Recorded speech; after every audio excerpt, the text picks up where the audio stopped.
사랑하여 주시고 우리 목사님을 사랑하여 주시고 우리 성도님을 사랑하여 주셔서 아버지 하나님 우리 교회를 세워나가는데 하나님 우리 성도를 서주시고 나를 사용하여 주셔서 교회가 성장하는데 하나님 이를 감당할 수 있도록 하나님께서 인도하여 주옵소서. 오늘도 은혜 가운데 함께해 주시고 오늘도 간이 세우시는 목사님 능력 가운데 붙잡아 주시고 살아계신 하나님 말씀을 선포하실 때마다 그 말씀이 우리에게 회복과 치유의 역사가 있게 하여 주시고 다시만 그 말씀을 토대로 하여 살아가는 우리 님의 사람들이 승리의 사람들이 될 수 있도록 하나님께서 인도하여 주시고 이 시간도 최고의 표현으로 들어지는 이 예배가 하나님의 기다리시는 주님께서 받으시는 귀한 예배가 될 수 있도록 인도하여 주시옵소서.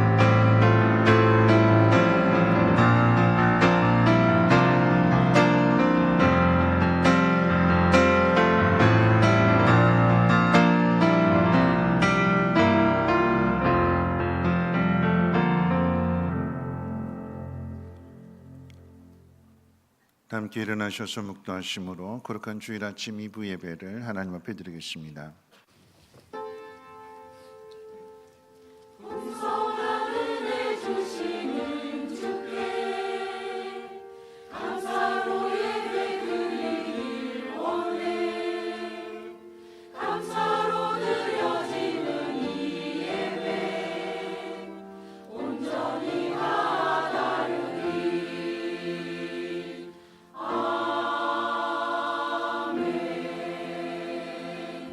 여호와를 찬송하며 내 간구하는 소리를 들으심이로다. 여호와는 나의 힘과 나의 방패이시니 내 마음이 그를 의지하여 도움을 얻었도다. 그러므로 내 마음이 크게 기뻐하며 새 노래로 그를 찬송하리로다. 아멘. 거룩하신 하나님, 오늘도 우리에게 복된 날을 허락해 주시고 하나님 앞으로 인도하심은 우리로 하여금 복된 삶을 살라라고 하는 하나님의 사랑인 줄 믿습니다. 힘들고 어려운 마음 가지고 왔을지라도 기도하는 가운데, 찬송하는 가운데, 말씀하는 가운데 마음의 평안함을 얻게 하여 주시고 하나님 기뻐하시는 뜻을 깨닫고 순종할 때마다 하나님 그 모든 일들이 복이 되게 하시고 하나님 영광이 되게 하옵소서. 우리 구주 예수님의 이름으로 기도하옵나이다. 아멘. 찬송가 20장, 통일찬송가로 41장입니다.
교동문은 7번 함께 교독합니다. 찬송가 되는 교동문은 7번입니다. 여호와여 어느 때까지니까 나를 영원히 잊으시나이까? 나의 영혼이 번민하고 종일토록 마음에 근심하기를 어느 때까지 하오며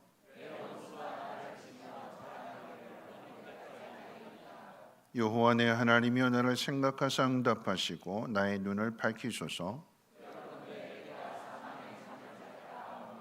두렵건대 나의 원수가 이르기를 내가 그를 이겼다 할까 하오며 나는 오직 주의 사랑을 의지하여 싸우니 내가 여호와를 찬송하리니 이는 주께서 내게 은덕을 베푸심이로다.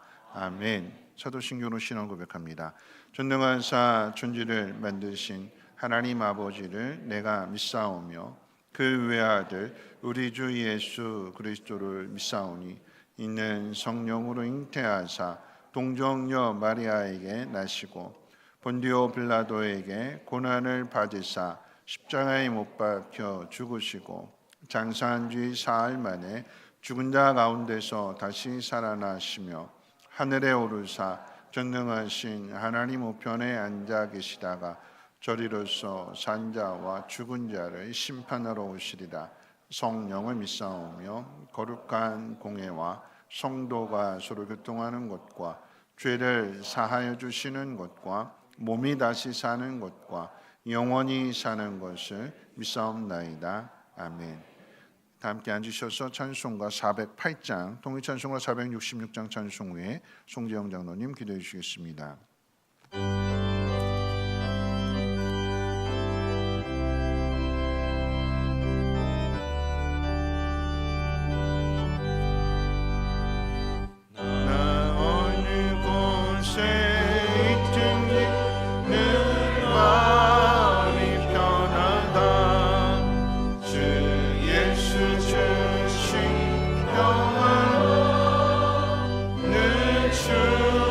충만한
나는 너희의 하나님이니 내가 거룩하니 너희도 거룩하라 하신 여호와 하나님, 찬양과 영광을 올려드립니다. 지난 한 주간도 하나님의 사랑 안에 살아내게 하시고 거룩하고 복된 주일 영의 양식을 공급받게 하시니 감사드립니다. 모든 시간이 하나님의 시간인데 말씀대로 살지 못하고 내 생각과 내 방법대로 살아온 것 용서하여 주시옵소서. 하나님의 관계 속에서 믿음으로 순종하여 복의 사람들이 되게 하여 주시옵소서. 은혜가 풍성하신 하나님, 대통령 탄핵 문제로 정치적으로 혼란스럽고 경제적으로 어려운 이 시기에 하나님이 지켜주시고 하나님의 공예가 이 땅 위에 온전히 세워지게 하여 주시옵소서. 믿는 성도가 깨어 기도하게 하시고 교회와 목회자들이 나라와 민족을 위하여 기도하여 어려운 시기를 잘 극복하게 하여 대한민국이 온전한 나라로 회복되게 하여 주시옵소서. 사랑이 충만하신 여호와 하나님, 주님이 사랑하는 성민교회, 주님의 귀한 사명 감당하는 교회 되게 하여 주시옵소서. 2025년도에 세운 사업계획과 예산위에 축복하여 주셔서 연말 되면 차고 넘치는 은혜가 있게 하여 주시옵소서. 하나님이 원하는 삶을 삽시다는 표 아래 온 주의 성도 말씀 듣고 세상을 향해 나아가 살아갈 때 사명자의 삶을 살게 하시고 한 영혼 한 영혼을 사랑하여 제자 삼는 일에 믿음으로 감당하게 하여 주시옵소서. 대신방 가운데 가정마다 사업장마다 주님의 은혜로 풍족하게 하여 주시옵고 신방하는 담임 목사님, 신방대원에게 은혜 충만, 성령 충만하게 하여 주시옵소서. 질병으로 사고로 병원에서 가정에서 고통 중에 있는 성도 치료하여 주시옵소서. 갖가지 문제로 신앙을 지키지 못하는 성도 순종할 때 해결되는 역사가 있게 하여 주시옵소서. 은혜가 풍성하신 여호와 하나님, 이 시간 담임 목사님 말씀 선포하실 때 성령 충만하여 생명의 말씀 선포하게 하여 주시옵소서. 말씀 듣는 주의 성도 말씀 듣고 삶 가운데 실천하며 나누며 살아가는 성도 되게 하여 주시옵소서. 찬양대의 찬양을 받으시며 대원들에게 강건하게 하시며 항상 아름다운 찬양을 드리기에 부족함이 없게 하여 주시옵소서. 예배원으로 봉사인으로 예배를 위한 헌신하는 성도 온전히 믿음으로 감당하게 하여 주시옵소서. 오늘도 거룩하고 복된 주일 주의 말씀으로 온전한 주의 성도 되기를 소망하며 예수님의 이름으로 기도드립니다. 아멘.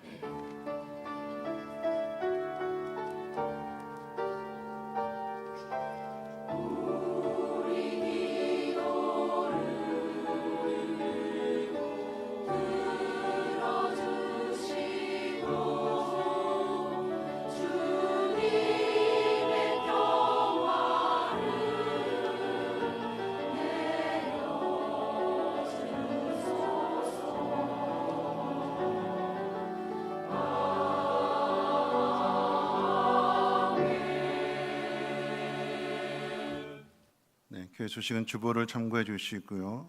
오늘 2부 예배 후에 당회가 1시에 있습니다.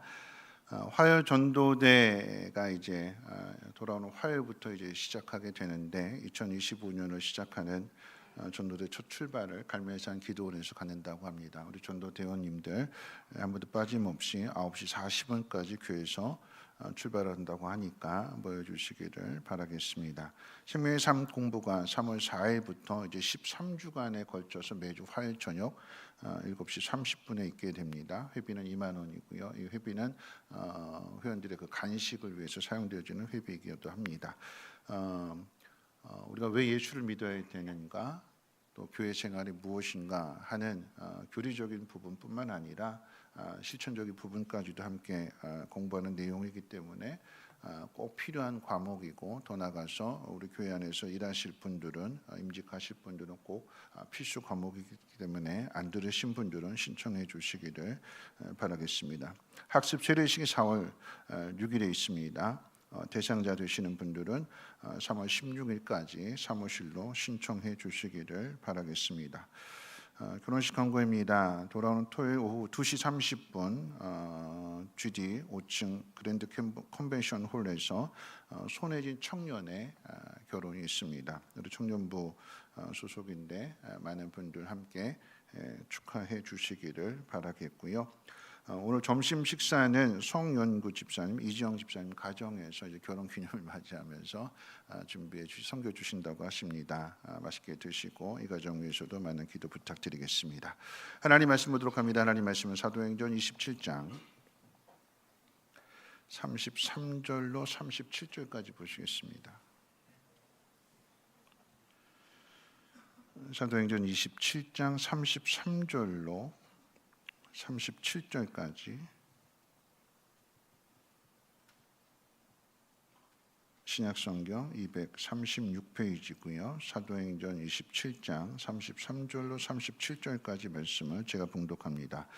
날이 새어가매 바울이 여러 사람에게 음식 먹기를 권하여 이르되 너희가 기다리며 먹지 못하고 줄인 지가 오늘까지 열나흘인즉 음식 먹기를 권하노니 이것이 너희의 구원을 위하는 것이요 너희 중 머리카락 하나도 잃을 자가 없으리라 하고 떡을 가져다가 모든 사람 앞에서 하나님께 축사하고 떼어 먹기를 시작하매 그들도 다 안심하고 받아 먹으니 배에 있는 우리의 수는 전부 276명이더라.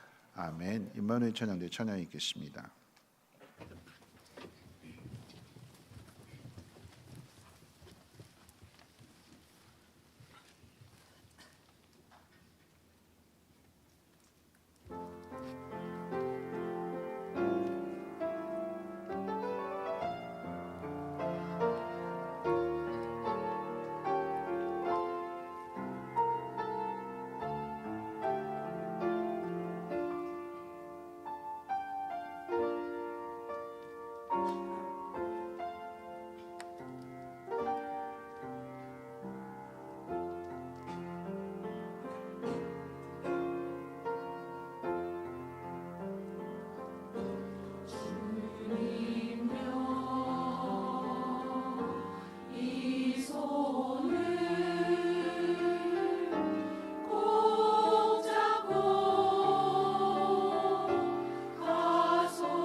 기도하겠습니다. 참으로 좋으신 하나님께서 우리를 오라고 하셨습니다. 우리의 손 꼭 잡아주시고 우리의 등 뒤에서 우리를 밀어주시고 도와주심으로 인하여서 우리 앞에 있는 어려운 일들 다 이겨내게 하옵시며 하나님 사랑하는 마음 가운데 또 하나님 선한 일에 쓰임 받고자 귀한 예물을 올려드릴 때에 하나님 이 예물 또한 하나님 부르시는 음성으로 많은 사람들에게 어려운 사람들에게 들려지게 하시고 전해지게 하시고 저들도 구원의 그 소망 가운데 빛 가운데로 인도함 받게 도와주옵시고 힘을 얻는 귀한 예물 되게 하옵소서. 들은 손길에 더욱더 복을 주시되 하늘의 신령한 복으로 땅에 기름진 것으로 채워주셔서 부족함 없게 하옵시며 하나님의 선한 일에 늘 순종하고 사용되어지는 축복의 통로 되게 하옵소서. 오늘도 말씀을 듣습니다. 우리 영혼이 되살아나는 말씀 되게 하시고 사명 감당하는 말씀 될 수 있도록 깨닫게 해 주옵소서. 감사드리며 모든 말씀 예수님의 이름으로 기도합니다. 아멘. 네, 한 주일 동안도 편안하게 잘 지내셨는지요? 우리 옆에 분하고 인사하겠습니다. 하나님 당신을 사랑하십니다 하고 인사할까요? 네, 이번 한 주간 동안에 참 바람이 많이 불었는데 여러분 바람이 왜 많이 분지 아세요? 어떤 고전이 그러시더라고요. 봄바람이 왜 그렇게 많이 부냐면 잠자는 그 겨울 나무들 가지들 깨우느라고, 야 정신들 차려 빨리 일어나 그러면서 흔들어 깨우느라고 그렇게 바람이 많이 부는 거래요. 그런 의미에서 그 말 듣고 나니까 조금 추워도 조금 쌀쌀해도 이 바람이 나무들을 흔들어 깨운다면 거기에 싹을 틔우게 될 거고, 그러면 이전에 보지 못했던 또 다른 새로운 모습을 보겠구나 하면서 이 바람을 참아낼 수 있게 되는 거죠. 여러분 그런 의미에서 또 한번 인사할 때 이렇게 인사하겠습니다. 빨리 일어나서 싹을 틔워봅시다. 인사해 볼까요?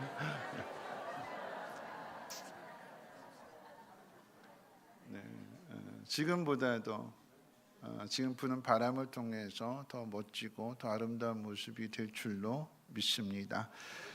솔로몬이 지은 지혜서로 알려져 있는 이 잠언 말씀 가운데 17장 1절에 보면 이렇게 시작을 합니다. 마른 떡 한 조각만 있고도 화목한 것이 제육이 집에 가득하고도 다투는 것보다 나으니라.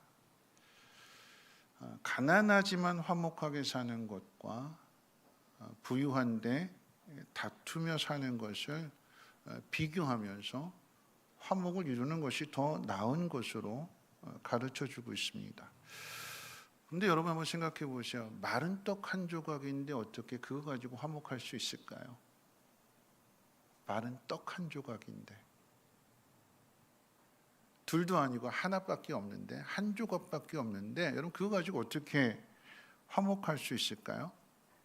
화목이라고 하는 것은 혼자가 아닌 둘 이상의 사람이 한 마음이 되는 것을 화목이라고 하고, 반대로 다툼은 둘 이상의 사람이 한 마음이 되지 못하는 것을, 각자의 마음을 가지고 있는 것, 그래서 그걸 다툼이라고 하는 거죠.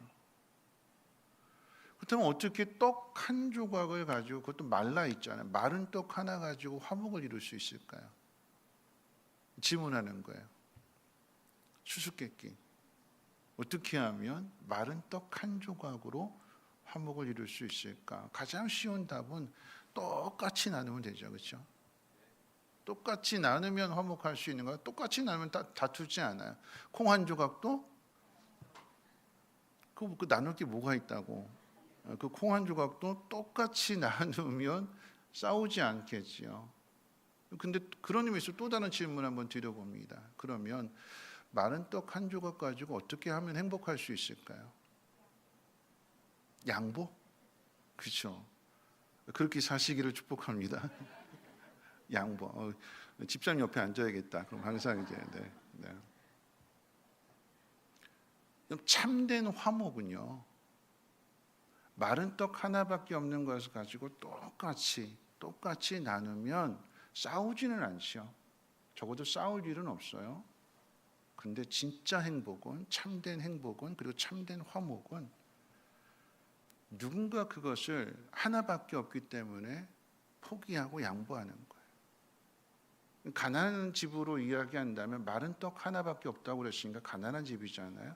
가난한 집안의 이야기를 한다고 하면 형제가 있는데 형이 동생을 위해서 난 배부르니까 너 먹어라 하고 그 마른 떡 하나를 양보한다면, 어린 동생은 어리기 때문에 그때는 철이 없어서 좋아라 하고 형 배불러? 알았어 하고는 먹었을 터인데, 나중에 철이 들고 커서 형의 마음을 안다면 어떻게 될까요? 그 마른 떡 하나를 볼 때마다 누가 생각이 나요? 형이 생각나는 거예요. 마른 떡 하나 가지고도 우리가 행복하게 살 수 있다라고 하는 것입니다. 여러분, 행복은 환경의 문제가 아니래요. 우리에게 주어진 어떤 상황이 됐든지 간에 그 상황 속에서 어떻게 올바른 방향으로 나아가느냐에 따라서 행복을 누릴 수도 있고 또 그렇지 않을 수도 있으며, 행복을 누릴 수 있다면, 마른 떡 하나 가지고도 화목하고 마른 떡 하나 가지고도 행복을 누릴 수 있다면, 여러분, 그것이 지혜라고 하는 것입니다. 반대로 다툼이라고 하는 것은 제육이 가득한데, 그 집에 제육이 가득하다고 그랬어요. 많이 있는데, 고기가 많이 있는데 그럼에도 다투는 것은 못 먹어서가 아니라 욕심 때문인 거죠. 상대방이 나보다 조금 더 먹는 것을 내가 못 견디하는 거예요. 그래서 싸우는 거예요. 왜 하나 더 먹어? 똑같이 먹어야지. 똑같이 나눠야지. 그거 가지고 싸운다라고 하면, 여러분, 그것은 지혜롭지 못한 거죠. 행복하지 못한 것이고, 행복을 누릴 수 있는 조건이 남들보다 더 많이 가지고 있음에도 불구하고 행복이 아닌 불행 가운데 살아가는 것입니다. 우리에게 주어진 그 모든 것들을 어떻게 사용하느냐, 거기에 따라서 행복이, 지혜가 담겨져 있고 그것을 누릴 수 있습니다. 오늘 본문의 이야기는 알렉산드리아 호라고 하는 배 안에서 이루어진 이야기입니다. 상황을 설명드리면, 예루살렘에 구제 헌금을 전해주러 갔던 바울이 유대인들로부터 죽음의 위협을 받으면서 소동이 일어나게 돼요. 죽음의 위기에 빠져 있는 이 바울을 로마 군대의 천부장이 이 바울을 살려줍니다. 죽이라고 막 아우성치는 그 상황 속에서 천부장이 재판을 하게 되는데, 그때 이제 로마 시민권자였던 이 바울이 로마 황제에게 항소를 해요. 나는 로마 시민권자이기 때문에 여기서 나를 판단할 것이 아니라 로마 황제가 나를 판단해야 될 것이라고 말함으로 인하여서 이제 로마 황제에게 재판을 받기 위해서 피의자의 신분으로 로마로 가게 되는, 그래서 이 알렉산드리아라고 하는 배를 타게 되는 그런 일이 있게 됩니다. 이 알렉산드리아호는 이집트의 나일강 델타 지역에서 로마로 이제 밀을 싣고 가던 아주 큰 배였습니다. 이 배의 승선 정원은 260명이었고 화물은 70톤을 실을 수 있었다고 했습니다.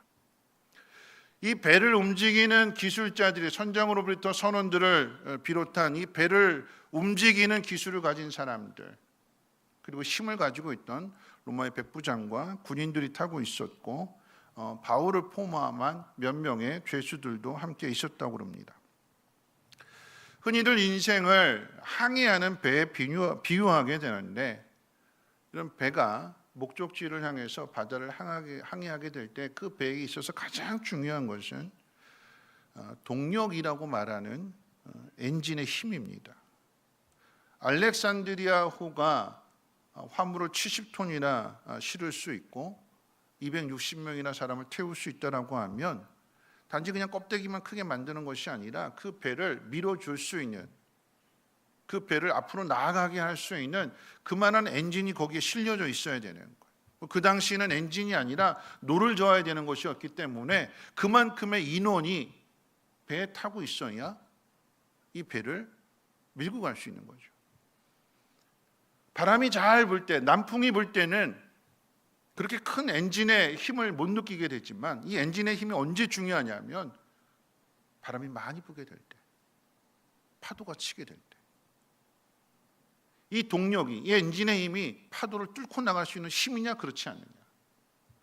파도를 뚫고 나가면 그 풍랑을 빨리 지나갈 수 있겠지만, 그 위기를 빨리 벗어날 수 있겠지만, 파도를 뚫고 나갈 만한 힘이 없다면 거기 머무르게 되는 것이고, 그러면 그 파도에 따라서 물이 배 안으로 많이 들어오게 되면 자칫 침몰할 수 있는 그런 상황이 될 수도 있습니다. 배를 움직이게 하는 것이 엔진이고 동력이다라고 하는 거죠. 여러분, 그렇다면 승선 인원 260명의 70톤의 화물을 실을 수 있는 이 알렉산드리아 호를 움직이는 힘은 뭘까요? 이 알렉산드리아 호로 하여금 앞으로 나아가게 하는 힘, 목적지를 향해서 나아가게 하는 힘, 더 나아가서 그 목적지를 향해서 나아갈 수 있는 그 시기를 정할 수 있는 그 동력, 그 원인, 그 이유는 무엇일까요? 저는 오늘 이 알렉산드리아 호의 안에 타고 있는 사람들의 욕심이 이 배를 끌고 가는 동력이라고 생각을 하게 됩니다. 여러 다양한 모습의 욕심이 들어있는데 가장 먼저 생각해 볼 것은 선장의 욕심입니다. 알렉산드리아 호의 정원이 260명이라고 그랬어요. 근데 오늘 읽은 말씀 맨 마지막 절에 보니까 이 배 몇 명이 타고 있대요? 276명. 정원을 넘어섰어요. 과적입니다. 오버가 됐어요. 여러분, 교량의 다리에 예를 들어서 뭐 흔히 그런 거 있잖아요. 뭐 5톤 이하의 운행 금지. 5톤 이하의 차량은 이 다리를 지나갈 수 없습니다.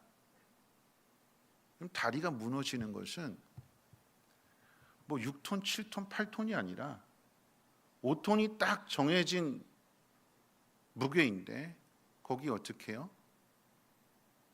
돌멩이 하나 얹어지게 되면 무너지는 거예요.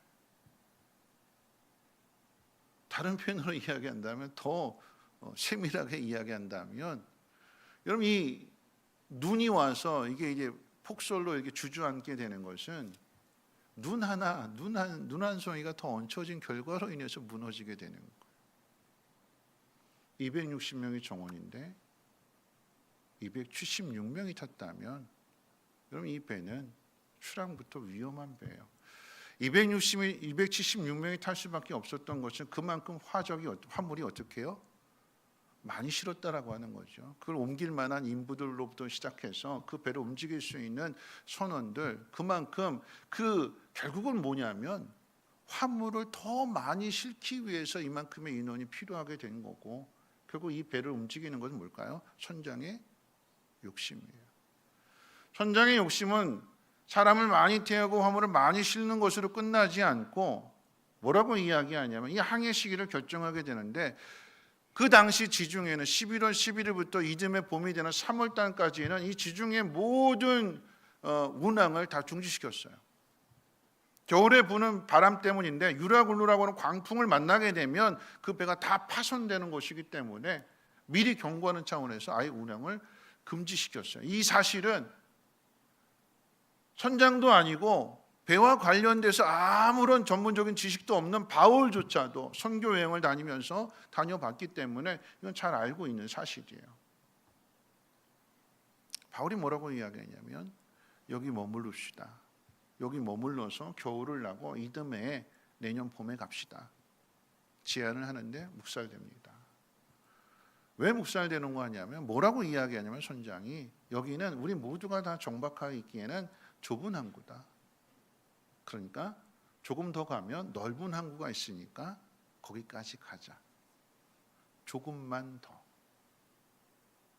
넓은 곳으로. 여기는 불편하니까 더 편한 곳으로 조금만 더. 그러다가 유로굴루를 만나게 되는 거죠. 배의 정원을 몰라서가 아닙니다. 유라굴루라고 하는 광풍이 있다라고 하는 것을 몰라서도 아닙니다. 아는데, 다 알고 있는데 나는 괜찮을 거야. 나는 능력이 있으니까, 난 기술이 있으니까, 난 자신감이 있으니까 조금만 더, 조금만 더, 조금만 더, 그러다가 모든 것들을 다 잃게 되는 거죠. 여러분, 이 배 안에는 백부장도 있습니다. 여기에는 백부장의 욕심도 등장하게 됩니다.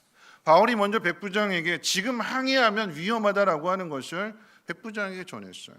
그랬더니 백부장과 바울과 선장 셋이 모여서 이야기를 합니다. 결정권은 백부장이 쥐고 있어요.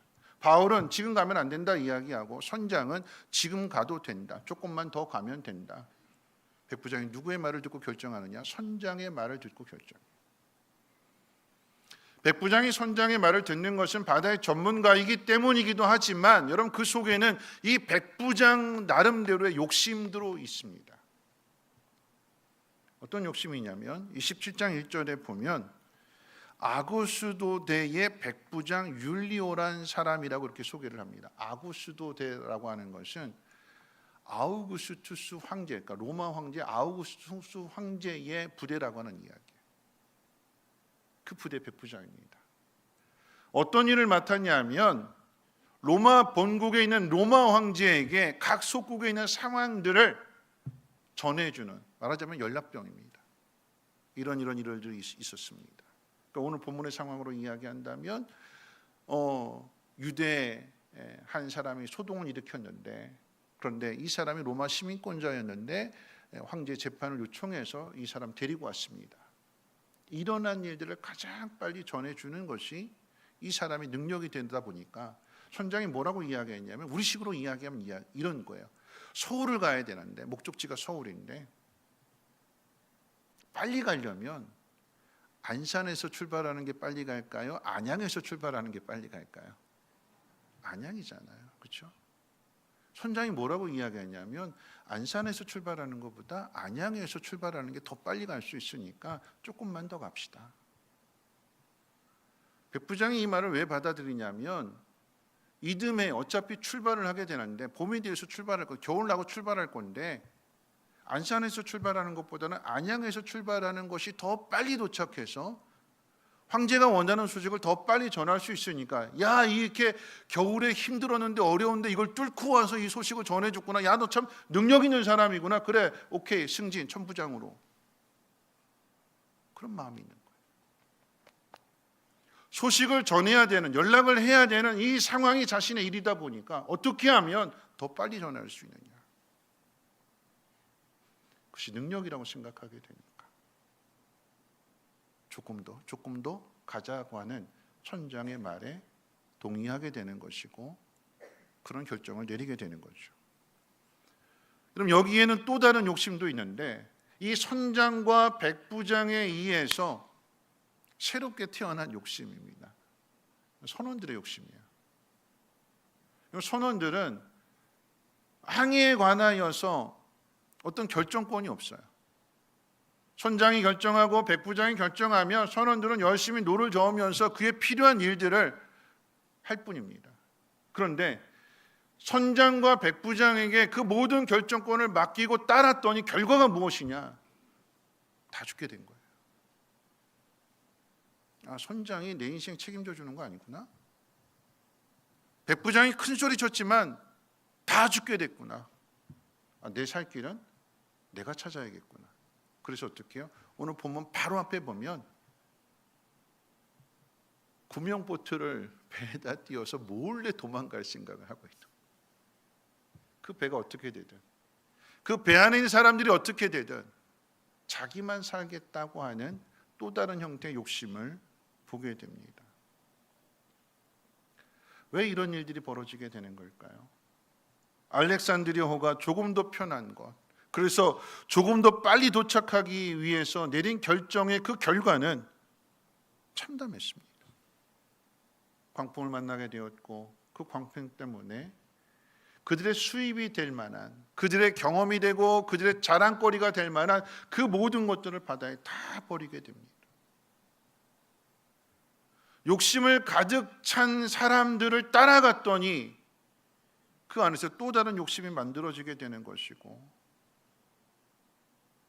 그 결과 오늘 보면 33절은 뭐라고 이야기하냐면 열 나흘 동안 아무것도 먹지 못하고 굶주렸대요.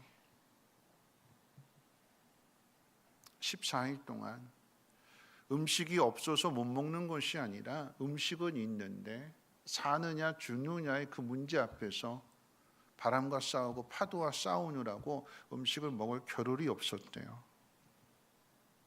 욕심을 통해서 항해를 시작하게 된 결과입니다. 이 배를 구한 사람이 누구냐? 바울인데요. 여러분, 바울은 다른 마음을 가지고 있는 거죠. 배를 타게 된 이유가 무엇이냐면 로마에 있는 사람들에게 복음을 전하기 위해서,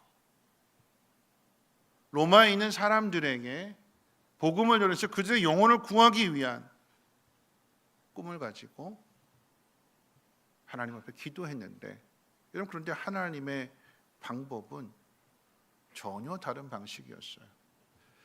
여러분, 이 알렉산드리아호 유라굴로라고 하는 광풍을 만나서 배가 파손되게 되고 배가 이제 부서지고 침몰하게 되는, 무너지게 되는 그런 상황 속에서 이 배를 건져낸 사람은 선장도 아니고 백부장도 아니고 재판을 받아야 되는 죄수의 신분을 가진 바울이었습니다. 바울의 시작은 이 배에 타게 될 때 죄수의 신분으로 좋은 이야기를 했음에도 불구하고 다 무시당하는, 죄수의 말을 누가 들어주겠어요? 전문가도 아닌데, 더군다나 죄수인데, 재판받아야 되는 사람인데 무시당했어요. 외면당했어요. 존재감이 없습니다. 근데 그랬던 이 바울이 유라굴로라고 하는 광풍을 통해서 상황이 역전돼서 이 바울이 그 배의 지도자가 됩니다. 오늘 본문의 상황 가운데 보면 바울을 중심으로 275명, 그러니까 바울을 뺐으니까 275명 뺑 둘러앉은 상황 속에서 바울이 떡을 나눠줍니다. 안심해라. 너희들 머리카락 하나도 상하지 않는다. 고생했다. 이거 먹어야 산다. 그러면서 떡을 떼어주고 있어요. 고난을 만났는데 그 고난을 통해서 바울은 오히려 그 배에 탄 모든 사람들을 안심시켜주는 지도자가 되는데, 그렇게 된 이유로 오늘 두 가지를 한번 생각해 봅니다. 첫 번째는요, 안심이라고 생각하면, 여러분, 우리가 생각할 때 뭔가 계획을 세워놓고 그 계획에 맞춰 모든 것이 착착착착 이루어질 때 안심이 되는 거잖아요. 미래를 예측할 수 없고 알 수 없다라고 하면 그 예측할 수 없는 미래를 위해서 뭔가 준비해 놓은 것이 믿을 만한 구석이 있다라고 하면 그것 중에서 우리는 안심하게 됩니다. 뭐 통장에 돈이 될 수도 있고 땅이 될 수도 있고 사람과의 관계가 될 수도 있고, 뭔가 믿을 만한 구석이 있다라고 하면 모르는 길을 가게 될 때에 안심할 수 있잖아요. 그런데 오늘 본문의 이야기는 사람이 가지고 있는 지식이나 경험이나 또는 어떤 목표나 다 있는데도 불구하고 죽음의 위험 가운데 빠지게 됩니다. 그 속에 정말 존재감 없고 초라하고 무시당하고 멸시당하는, 아니 바울의 입장에서 보면 왜 하나님이 나를 이렇게 이끌어 가실까? 내가 다른 욕심도 아니고 로마에 있는 사람들에게 복음을 전하겠다라고 하는 하나님이 기뻐하시는, 하나님 원하시는 것을 마음에 품었는데 왜 하나님은 나를 죄인의 신분으로 가게 하실까? 여러분, 다른 사람들은 막 마음이 들떠서 야, 이거 조금만 더 가면 더 넓은 곳에 갈 수 있을 거야, 좀 더 편하게 쉴 수 있을 거야, 이런 생각으로 마음이 들떠 있는데, 생각이 들떠 있는데 바울은 그 배에 타는 순간부터 마음이 어두웠을 거예요. 내가 왜 이렇게 될까? 그 배에서 안전에 대해서 이야기했어요. 지금 가면 위험하다고. 그러니까 겨울 지나고 봄에 가자고 제안도 했어요. 근데 그 이야기도 무시당합니다. 더 절망이 되는 거죠. 근데 중요한 것은 뭐냐면 바울에게 절망이 되면 될수록 그 속에서 바울에게 하나님의 음성이 들려져요. 바울이 그냥 아무런 근거도 없이 사람들에게 안심하라 이야기하시는 것이 아니라 바울이 그 배 안에서 하나님의 음성을 들었기 때문에 오늘 본문 앞에 있는 그 말씀 가운데 우리 같이 한번 읽어볼까요? 본문 앞에 있는 25절, 26절 말씀 같이 한번 읽어봅니다. 25절, 26절 시작. 그러므로 여러분이여 안심하라. 나는 내게 말씀하신 그대로 되리라고 하나님을 믿노라. 그런즉 우리가 반드시 한 섬에 걸리리라. 바울이 이렇게 말할 수 있었던 것은 바로 그 앞에 하나님 뭐라고 말씀하셨냐면 24절에 바울아 두려워하지 말라. 네가 가이사 앞에 서야 하겠고 또 하나님께서 너와 함께 항의하는 자를 다 내게 주셨다 했으니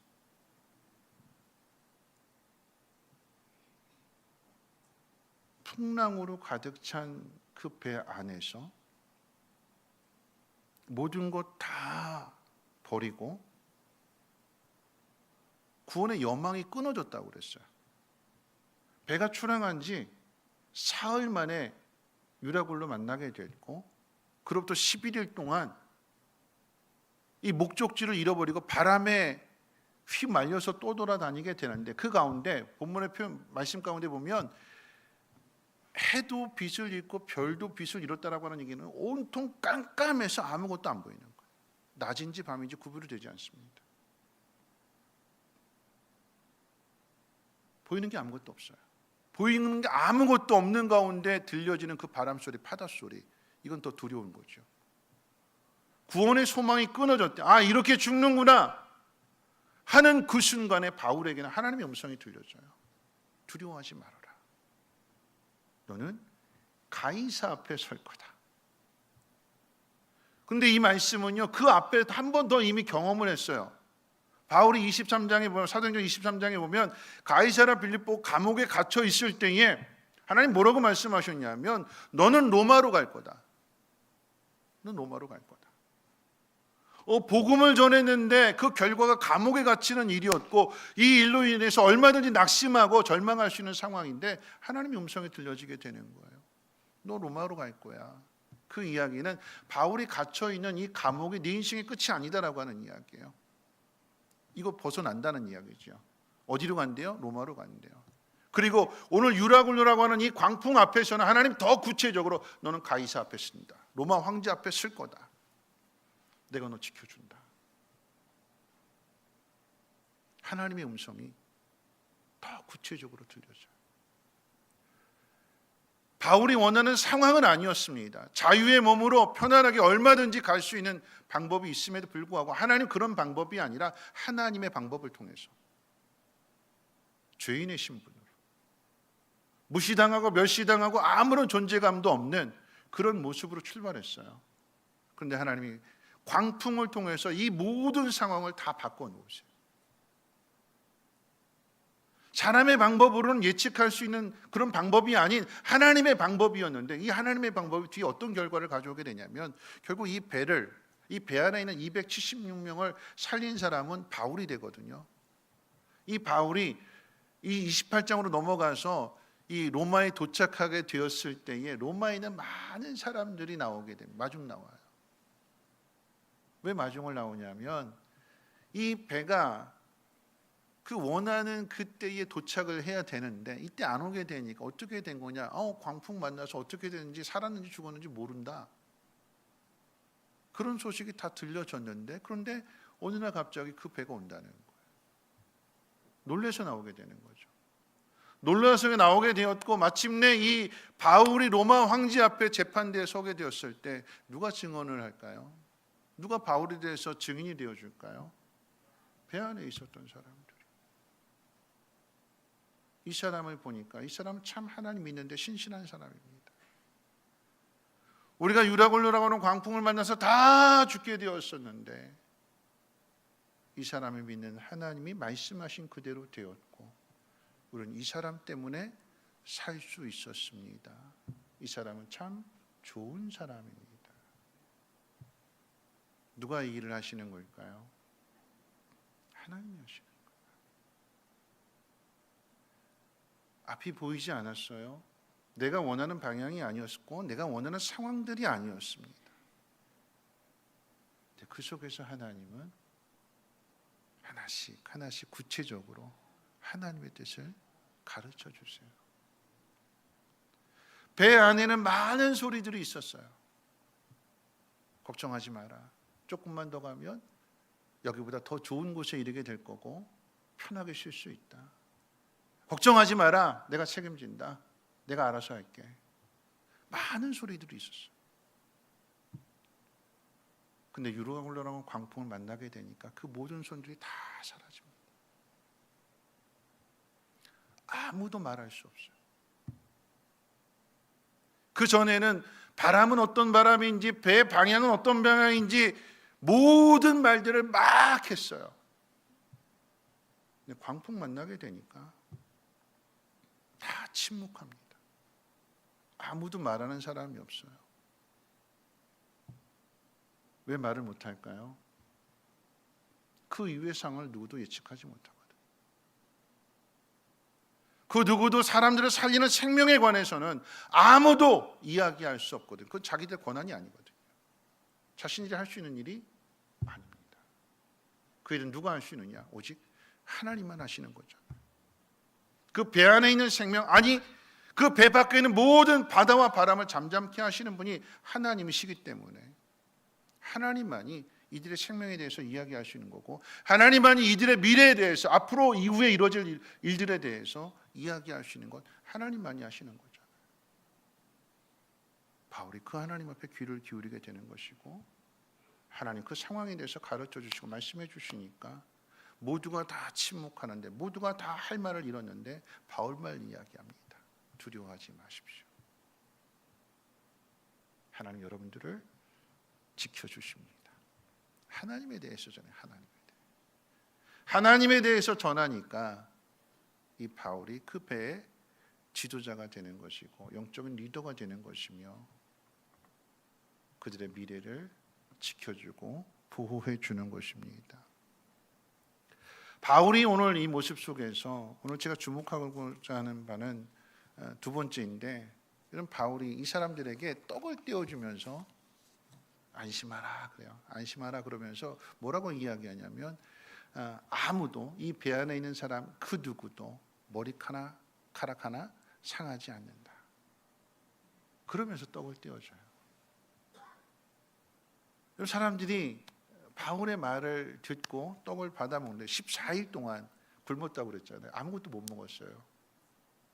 그런데 이 사람들이 바울로부터 떡을 받아서 떡을 먹게 될 때에 이 사람들이 안심할 수 있었던 것은 떡일까요? 아니면 바울의 말일까요?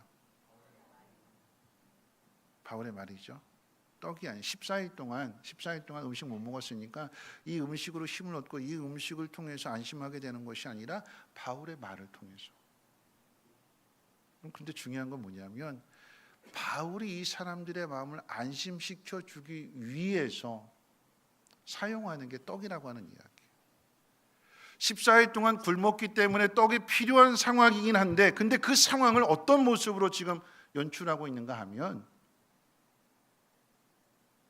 성찬식을 생각나게 하는, 그래서 사도행전의 저자는 이 모습을 성찬식과 비유해서 지금 기록하고 있는 거예요.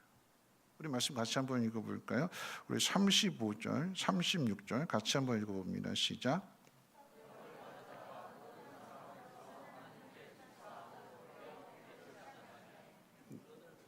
다 안심하고 받아 먹으니. 바울이 하나님 앞에 축사했대요.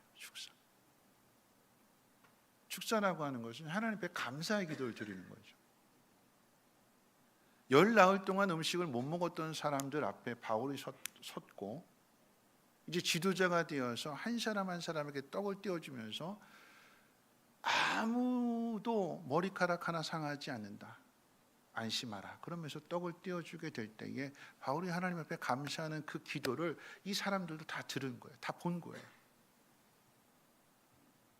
감사라고 하는 것은 뭔가 원인이 있기 때문에 감사하는 거잖아요. 하나님이 약속하신 대로, 하나님 말씀하신 대로 이루어 주셔서 하나님 감사합니다. 그렇게 기도했고 그리고 나서 떡을 띄워주는 거예요. 여러분, 이 사람들이 그 떡을 받아 먹을 때, 받아들게 될 때에 얼마나 기뻤을까요? 14일 동안 굶었다가 음식을 먹어서 얻게 되는 그 기쁨보다도 이제 살았구나,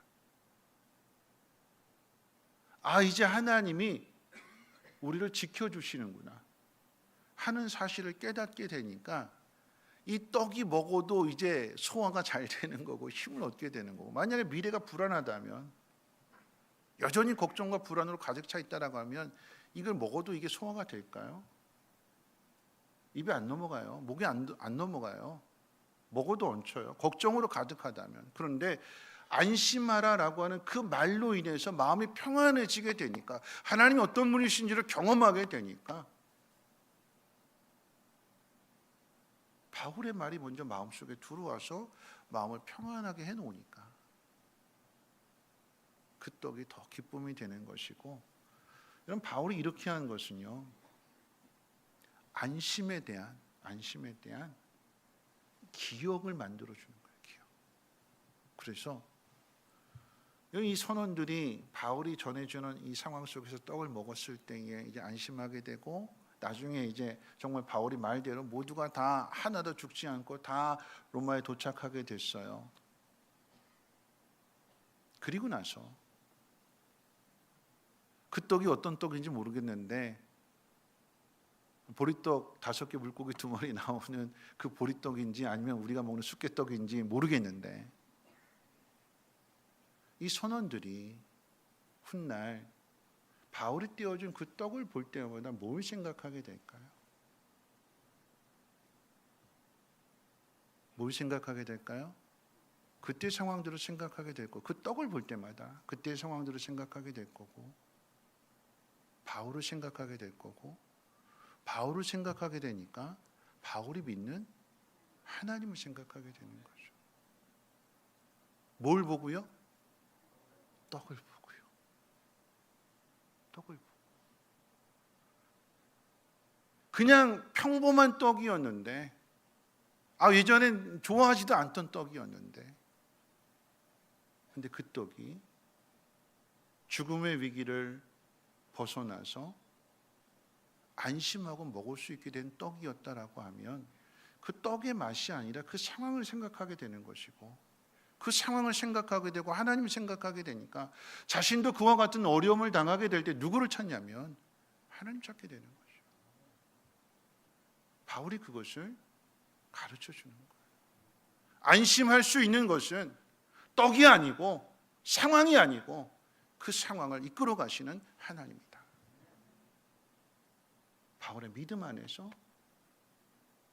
마치 성찬식을 연상케 하는 그 장면을 통해서 하나님 앞에 감사하고 하나씩 띄워주게 되니까, 배 안에 있는 모든 사람들이 자기 욕심을 따라서 뿔뿔이 흩어지고 도망갈 것이 아니라 모두가 다 하나가 되는 것이고, 그 하나된 모습 속에서 안전하게 무사히 귀가할 수 있었던 것입니다. 말씀을 마치면서, 어떤 음식을 오랫동안 기억할 수 있는 것은 음식에 대한 맛이 아닙니다. 그 음식에 관련된 기억들이에요. 기억들. 그 옛날에 연탄가스로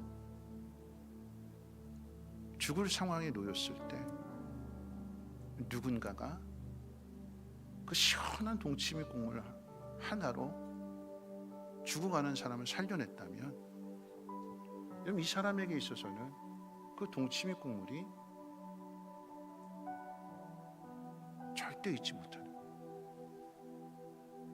그냥 단순한 동치미 국물 한 사발이라고 이야기하겠지만, 죽어가는 사람에게 필요한 것이 무엇인지를 알고 허겁지겁 달려가서 그 동치미 국물을 가져다 준 그 사람의 관계, 그 옛날 정말 가난했던 그 가정 가운데 부모님도 배가 고픈데 나는 배부르다, 난 많이 먹었다, 난 먹고 왔다, 너 먹어라.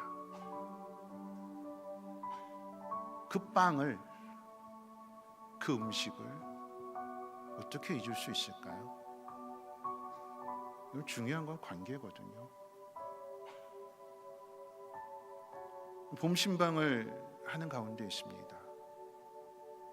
기도 제목을 듣고 함께 기도하고 말씀을 전하고, 그러고 나면 다가와 식사를 이렇게 준비를 해주세요. 그 준비된 마음을 보게 되면 너무 감사한 거예요. 많은 음식, 좋은 음식, 값비싼 음식이 아니라 땅콩 한 봉지, 커피 한 잔, 새콤달콤한 딸기,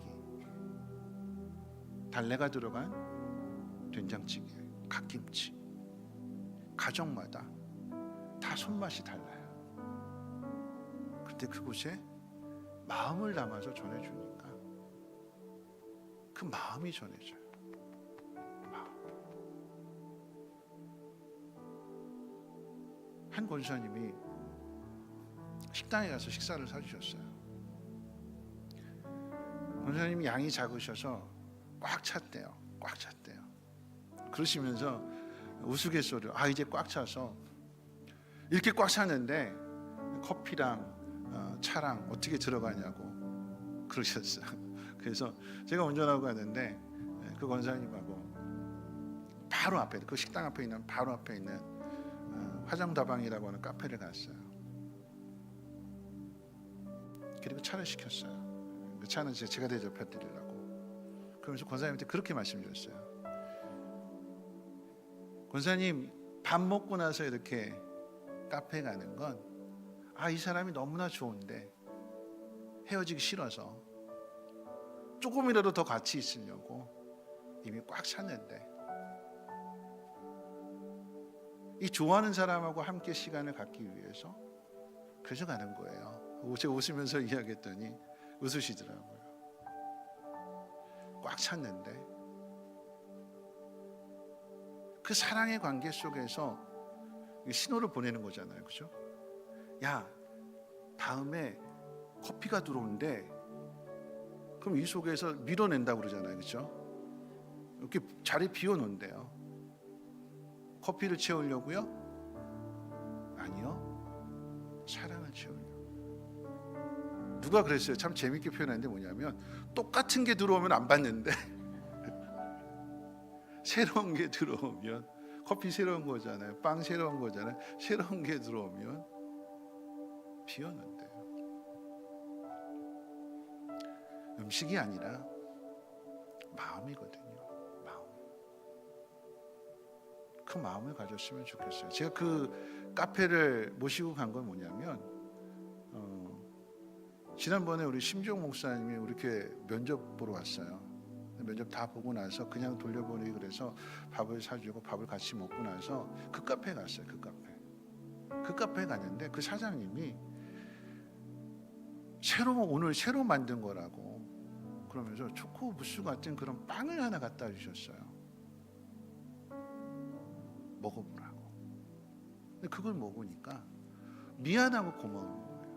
미안하고 고마워서, 그래서 이제 계산 나올 때 심지어 목사님이 첫 이제 면접 왔으니까 그 빵 먹고 고마워서 거기 있는 빵을 종류별로 하나씩 다 사가지고 아기들 갖다 주라고 줬어요. 그리고 나서 그 다음에 또 한 번 간 적이 있어요. 그랬더니 이 사장님이 이번에는 참 말을 이쁘게 하는데 뭐냐면, 레몬 그 청 이렇게 한 병을 담아온 걸 주는 거예요. 그래서 자꾸 이런 거 주시면 부담돼요. 그랬더니 그 사장이 뭐라고 이야기하냐면, 마지막 딱 한 병 남은 건데 마지막이라서 드리는 거예요. 그러면서 또 주더라고요. 그걸 받고 나니까 그게 기억이 나요. 그 집이. 그래서 바로 앞에 있기 때문에 권사님 모시고 간 거예요. 커피 맛이 아니고 빵 맛이 아니고 뭘까요? 마음이에요. 마음. 관계이고요. 우리를 행복하게 해주는 것은 물질이 아닙니다. 마음이고 사람이고 관계입니다. 예수님께서 죽음을 앞에 두시고 성찬식을 하셨어요. 포도주와 떡을 나눠주십니다. 제자들이 기억하는 것은 포도주 맛이 아니고 빵 맛이 아닙니다. 그것을 나눠주시는 예수님의 사랑입니다. 우리가 그 마음을 좀 담아냈으면 좋겠어요. 우리에게 주어진 모든 상황들 속에서 마른 떡 하나를 가지고도 화목할 수 있대요. 마른 떡 하나를 가지고도 행복할 수 있대요. 그렇게 만들어갈 수 있는, 그렇게 살아갈 수 있는 우리 모두가 되시기를 바라고, 이 공동체 안에서 모두가 다 하나님으로 인해서 안심하고 그 하나님을 증거할 수 있는 믿음의 통로 되시기를 주님의 이름으로 축원을 드립니다.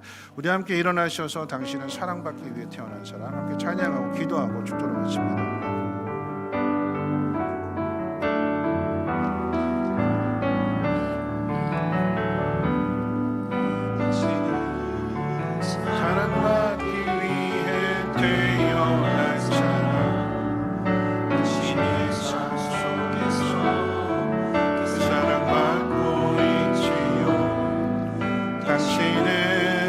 사랑받기 위해 태어난 사람, 당신의 삶 속에서 그 사랑받고 있지요. 태초부터 시작된 하나님의 사랑은 우리의 만남을 통해 열매를 맺고, 당신이 이 세상에 존재함으로 인해 우리에게 얼마나 큰 기쁨이 되는지, 당신은 사랑받기 위해 태어난 사람, 지금도 그 사랑 받고 당신은 사랑받기 위해 태어난 사람, 지금도 그 사랑 받고 있지요. 오늘 말씀 생각하면서 함께 기도하실 텐데요. 배에 276명이 타고 있는데 모두가 다 자기밖에 모르는 사람들입니다. 그런데 하나님 그 속에서 바울을 통해서 그 안에 있는 모든 사람들을 지켜주시고 보호해 주십니다. 이런 일들을 통해서 하나님은 바울을 로마로 보내세요. 왜요? 거기에 구원받아야 될 영혼들이 많이 있기 때문에. 우리가 바울과 같은 사람이 됐으면 좋겠습니다. 힘들고 어려운 상황 가운데 낙심할 것이 아니라 그렇기 때문에 하나님의 음성을 듣게 되는 것이고 하나님의 길을 깨닫게 되는 것이고, 그래서 안심할 수 있다면 그 안심하는 그 마음을 또 다른 누군가에게 가르쳐주고 전해줘야 되는 것입니다. 무언가 기억될 만한 것이 있었으면 좋겠어요. 거기에 우리의 마음을 담아주었으면 좋겠습니다. 그래서 그 관계가 우리를 행복하게 해주고, 그 주어진 상황, 마른 떡 한 조각 가지고도 화목을 이룰 수 있고 행복할 수 있는 그런 지혜의 사람 되게 해달라고 우리 함께 통성으로 하나님 앞에 기도합니다. 사랑 많으신 하나님 감사합니다. 하나님, 행복은 환경에 있는 것이 아니고 물질에 있는 것이 아니고 마음에 있습니다. 마른 떡 한 조각을 가지고 양보하고 희생하고 사랑할 수 있다면 그 안에 기쁨이 있고 그 안에 행복이 있습니다. 이것은 계속해서 더 큰 사랑으로 돌아오게 될 것입니다. 하나님, 그 일을 감당할 수 있는 우리 모두가 되게 도와주시고, 우리가 안심할 수 있는 것은 내가 세운 계획이 계획대로 이루어지는 것을 통해서 안심이 아닌 힘들고 어려운 상황, 특별히 하나님, 이 나라 이 민족이 어려운 일들을 당하고 있는데 그 가운데 어떻게 이끌어가시고 어떻게 지켜주시는 하나님이시고 깨닫게 해주시고, 그 하나님을 만나고 경험하고 그 하나님을 증거할 수 있는 우리 모두가 되게 도와주시옵소서. 하나님, 이 모든 사실을 오랫동안 기억할 수 있는 그 무엇인가가 우리 안에 있기를 원합니다. 하나님, 비싸고 좋고 훌륭한 것이 아니고 작고 초라하고 연약한 것일지라도 사랑을 나누면 그 사랑은 오랫동안 기억될 것입니다. 하나님 그러함으로 인하여서 아름다운 일들을 이루어갈 수 있는 그 성민교회가 되게 하시고 가정 안에 교회 안에 목장 안에 하나님 행복한 일들 넘쳐날 수 있도록 하나님 인도해 주시옵소서. 축복의 통로가 되게 하시고 믿음의 통로가 되게 하옵소서. 감사드리며 예수님 이름으로 기도합니다. 이제 말씀을 들었으니 삶의 자리로 나아가십시오. 낙심하지 말고 하나님을 믿는 믿음으로 안심하십시오. 하나님 여러분들에게 새로운 길을 나타내실 것이고 화가 변하여 복이 되도록 하나님이 지켜주실 것입니다. 그 일을 많은 사람들에게 나누게 될 때에 여러분들과 함께 하실 것이고 여러분들을 도와주실 것입니다. 이제는 우리 주 예수 그리스도의 무한하신 은혜와 하나님의 그 크신 사랑하심과 성령님의 감화감동 충만 보호 역사하심이 하나님의 도우심을 믿고 안심하며 그 안심을 많은 사람들에게 전하기로 다짐하고 결단하는 주의 백성들 머리머리 위에와 가정과 하는 모든 일들과 특별히 자녀들 위해 성민교회 쉼터 유치원 이 나라의 민족과 북한 땅과 전 세계 위에 이제로부터 영원토록 항상 함께 있을지어다. 아멘.